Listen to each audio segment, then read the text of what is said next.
अस्सलामुअलैकुम। डिस्कवर इल्म के दिलचस्प और मालूमाती सवालात जवाबात की सीरीज में खुश आमदीद। सवाल नंबर 1, हज़रत आदम अलैहिस्सलाम की वफ़ात पर उनकी मखलूक कितने दिन तक रोती रही?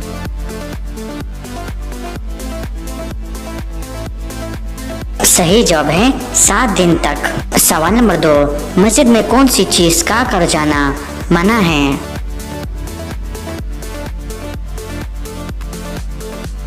सही जवाब है प्याज। सवाल नंबर 3, क़यामत के दिन अल्लाह ताला के अर्श को कितने फरिश्तों ने उठा रखा होगा?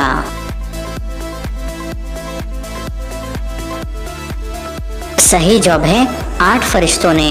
सवाल नंबर 4, वो कौन सा परिंदा है जिससे हम चमड़ा हासिल करते हैं?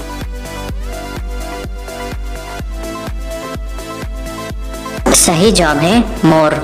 सवाल नंबर 5, वो क्या है जो कान से निकलती है और हम खाते हैं?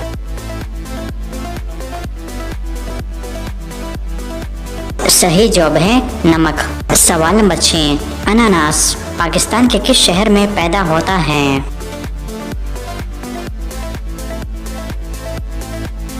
सही जवाब है अनानास पाकिस्तान में पैदा नहीं होते। सवाल नंबर 7, वो कौन सा पत्थर है जो ना डूबता है और ना ही आग की तपिश से गर्म होता है?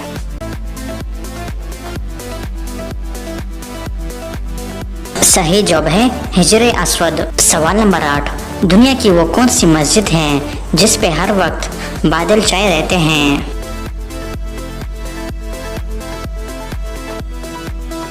सही जवाब है मस्जिद गमामा। तो दोस्तों, उम्मीद करता हूँ कि आज की वीडियो आपको पसंद आई है। अगर पसंद आई है तो लाइक का बटन दबाएं और मज़ीद मालूमाती वीडियोस के लिए हमारे चैनल को सब्सक्राइब कीजिए। शुक्रिया।